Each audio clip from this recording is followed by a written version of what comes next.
नमस्कार, IBC 24 देख रहे हैं आप और मैं हूं आपके साथ अविनाश कर। 10 बजे रात पूरे दिन की बात में आप सभी का स्वागत है। तो जबलपुर के सबसे बड़े शासकीय महिला अस्पताल रानी दुर्गावती अस्पताल में एक बड़ी लापरवाही सामने आई है। यहां बुखार होने पर बच्चों को जो syrup paracetamol CB oral suspension दिया जाता था, वो सिरप लैब टेस्ट में फेल हो गया है। इसके बाद ड्रग विभाग ने रानी दुर्गावती महिला अस्पताल को नोटिस जारी किया है, सिरप पर रोक लगा दी है। ये भी आपको बता दें कि क्वेस्ट कंपनी ने रानी दुर्गावती अस्पताल समेत जिले में करीब 1 लाख बोतल सप्लाई उन्होंने की थी, जिसमें से 90% सिरप की खपत हो चुकी है। यानी जो दवा लैब टेस्ट में फेल हो गई है, उसकी 90% जो सप्लाई थी वो खपत हो चुकी है। और सिरप के जांच में अमानक पाए जाने के बाद लोगों में हड़कंप मचा हुआ है। हैरानी की बात यह है कि दवा बनाने वाली इस कंपनी की सिरप झारखंड में भी सैंपलिंग टेस्ट में फेल हुई थी। फार्मा के MD अनिल सबरवाल को झारखंड के जामताड़ा जिला कोर्ट ने 1 साल की सजा भी सुनाई थी, जुर्माना भी लगाया था।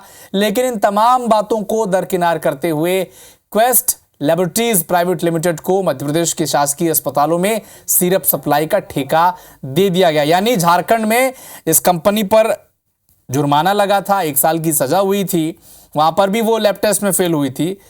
पता नहीं मध्य प्रदेश में क्यों उन्हें अलाउ कर दिया गया, लेकिन अब देखिए यहां पर भी फेल हो गई है यह अमानक दवा और 90% इसकी जो दवा थी इसकी खपत हो चुकी है। यानी 90% लोग इसका इस्तेमाल कर चुके हैं, केवल 10% ही दवा जो है वो स्टॉक में बची है।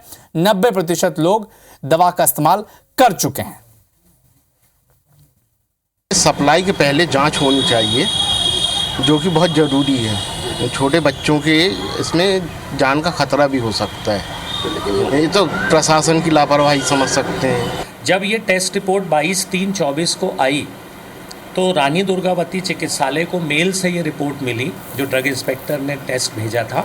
तो 22/3/24 को सुपरिटेंडेंट एल्गिन ने एक आदेश निकाला कि इस दवा का वितरण बंद कर दिया जाए।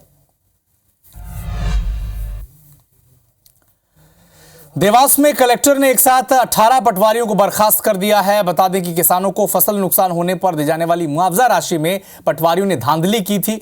किसानों की शिकायत पर कलेक्टर ने मामले की जांच कराई।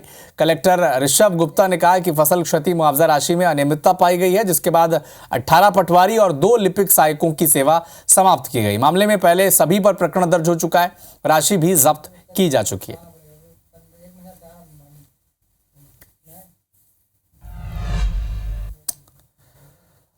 और अब बात छत्तीसगढ़ के SI भर्ती परीक्षा की। छत्तीसगढ़ हाईकोर्ट ने SI भर्ती परीक्षा को लेकर एक बड़ा फैसला सुनाया है। कोर्ट ने प्लाटून कमांडर के पद पर महिला अभ्यर्थियों को हटाकर 370 पुरुष अभ्यर्थियों को लेने का आदेश दिया है। हाईकोर्ट ने पुलिस विभाग को 3 महीने के भीतर प्रक्रिया पूरी करने के निर्देश भी दिए हैं। जस्टिस नरेंद्र कुमार व्यास की कोर्ट ने फैसला सुनाया है। कोर्ट के मुताबिक सिलेक्शन कमेटी ने नियमों का पालन नहीं किया था।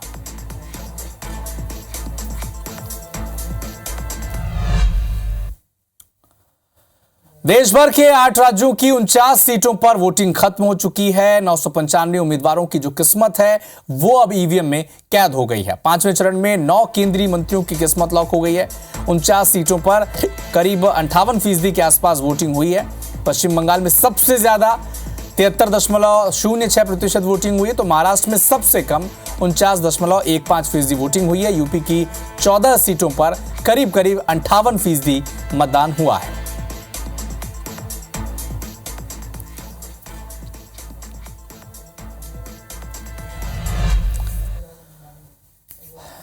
तो एक और राज्य जिस पर PM मोदी की नजर है, ओडिशा। लोकसभा चुनाव के प्रचार के लिए आज PM मोदी ओडिशा के दौरे पर रहे।